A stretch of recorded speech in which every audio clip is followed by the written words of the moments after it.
Hello, welcome to LC Screen Talk. My name is Larry, and this is my recap of the MTV Video Music Awards. It's Britney, bitch.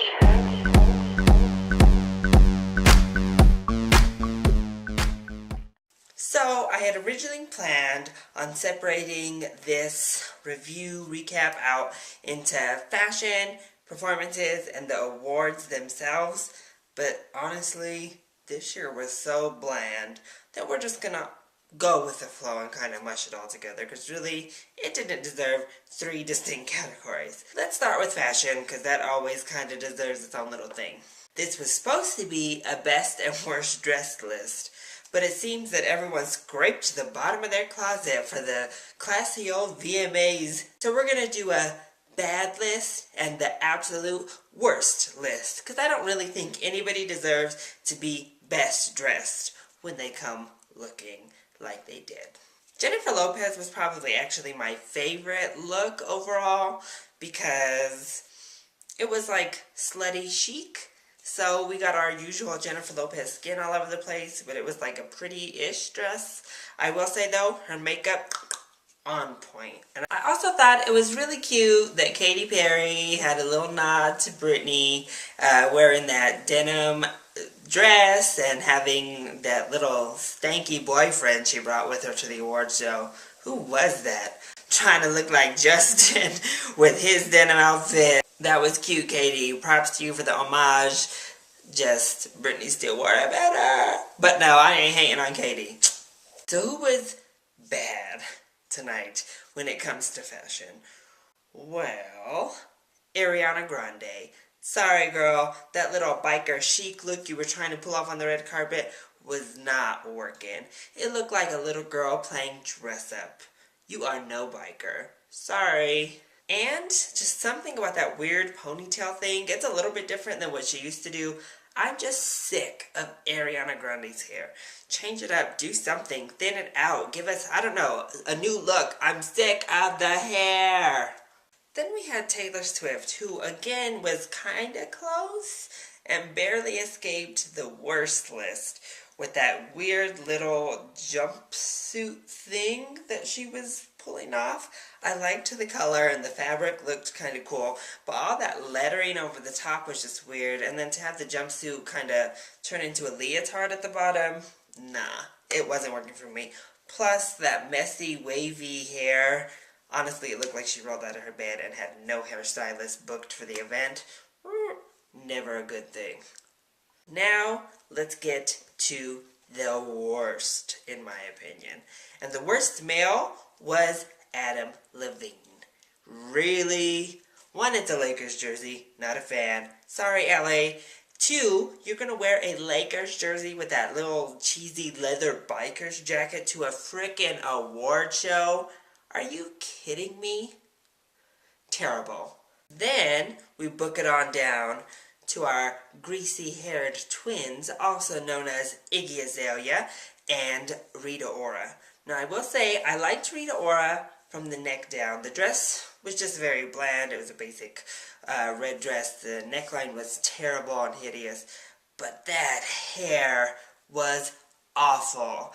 And the host on the red carpet, Sway, even was like, "Ooh, is that chicken I smell?" And I was like, "Yeah, because she dipped her hand in some chicken grease to slick that hair back." Terrible. And then Iggy Azalea got her hands in that same old chicken grease to make her nasty hairdo as well.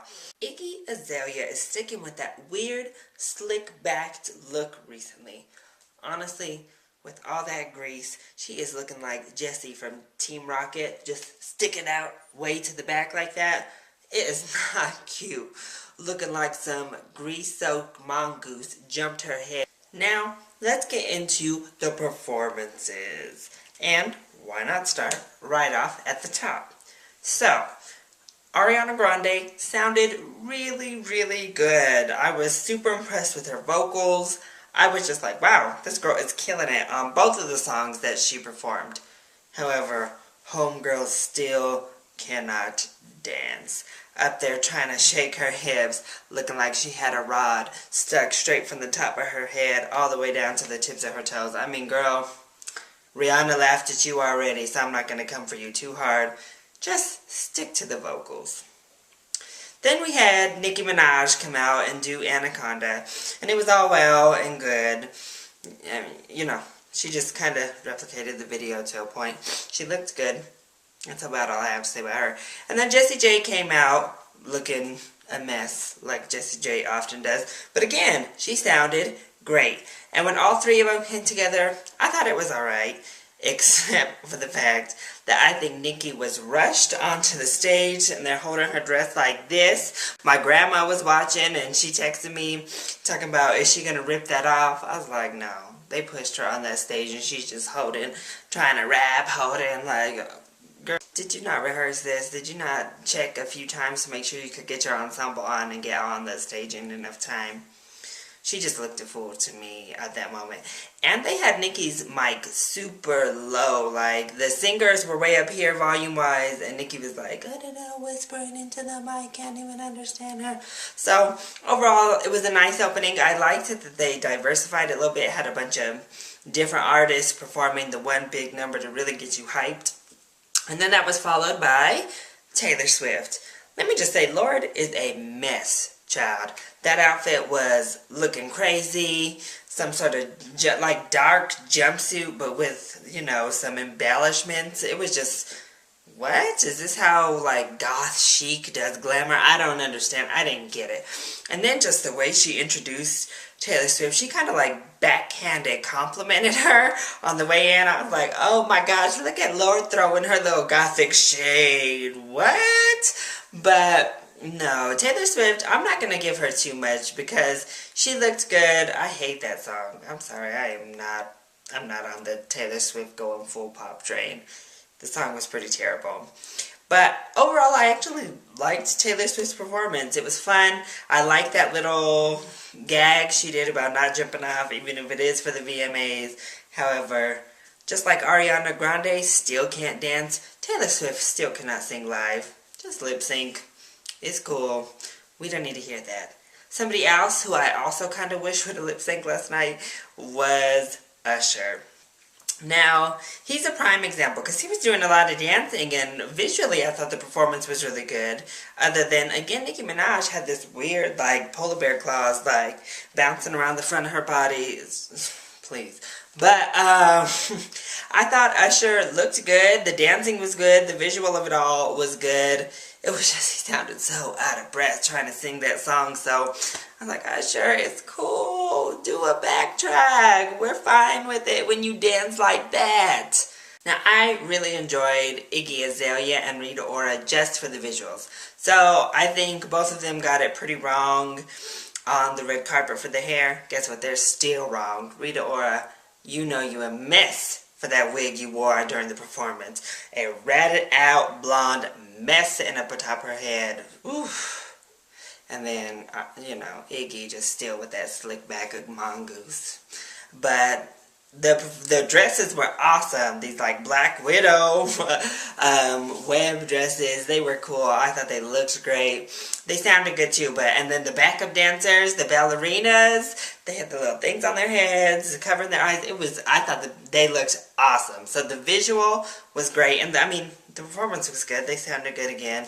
Rita was doing a little much, but I can't give them too much because I thought it was a good performance. Now, let's just jump to the performance I know everybody's talking about, and that is Beyonce. Because really, none of the other performances in the show mattered. It was all about B. I'm kind of shocked that they had her close the show, and then the presentation of the award was so nonchalant. Jay-Z, I mean, I understand, you know, Jay-Z and Blue getting up there, but he was just like, and here goes the Vanguard Award, woo woo, and like, you were like, oh, we're done, it's over, we're back to Ariana taking the stage, because MTV replayed that mess like 5 million times in one day. But as for the performance itself, I thought Beyonce looked nice. I thought the dress was cool. It was a little crazy, but it was nice, it was cool. And she did a compilation of her most recent album. When you do these kind of things, the general public doesn't really know the songs on the album.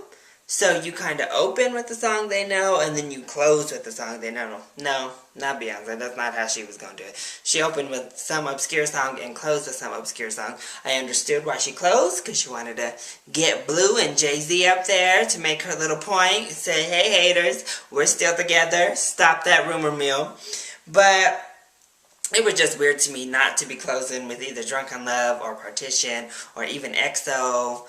Even Flawless, Pretty Hurts. I didn't even think she performed Pretty Hurts at all through the whole thing. I'm like, come on now. But Beyonce's good. She's always good. She sounds good. She kills it with the dance moves, the stage presence, the whole ensemble is always fantastic. I have a minor soapbox to go on Beyonce here. She literally went from like Partition, there was a song in the middle I think, and then to Flawless. Whew, we all know how she be acting legit like a stripper in the Partition video, and that's what she was doing on that stage. Literally the imagery that was on the stage was women with their bare legs painted gold, their booty cheeks slammed on that stage with their legs wide open and stuff, while Beyonce kind of just sat there doing her thing, whatever. And it was just such an alarming visual to me to have a female doing stuff like this, because I don't know, it's an exploitation of the female body, and I'm so uncomfortable with it. I'm a little bit uncomfortable with Nicki Minaj and how much she's been doing, and that actually kind of turned me off of Nicki Minaj a little bit recently. But Beyonce never stood for this before. She was not really, yes, she would be sexual, but not how she is now. It's just a different feeling. It's over-sexualized image that she's presenting to us. And I'm just wondering where this came from over the past couple of years. And it's so alarming because it's juxtaposition to this feminist message and this girl power mantra that she's also trying to push. So it was a perfect visual. Like Partition, from the stripper pole to Flawless, which is like, I'm flawless, women bow down, I run it, I'm the queen, all of this, which literally has a feminist poem read right in there, and they have the words displayed. And I'm just like, Beyonce, you can't have it both ways. I'm sorry. The over-sexualization of Beyonce just feels so artificial. It feels so not her, so unauthentic. I'm having such a hard time supporting this new performance style and new video style that she's doing. And I'm sick of these strong women relegating themselves to the role of a video girl in their own careers and own videos and own performances. You don't need to sell your body to sell records. You're Beyonce. Soapbox over.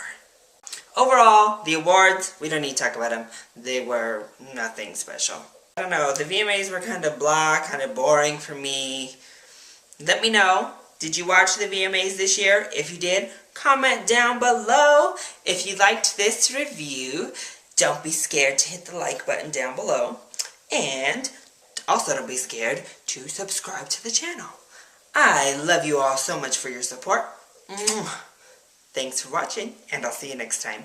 Bye!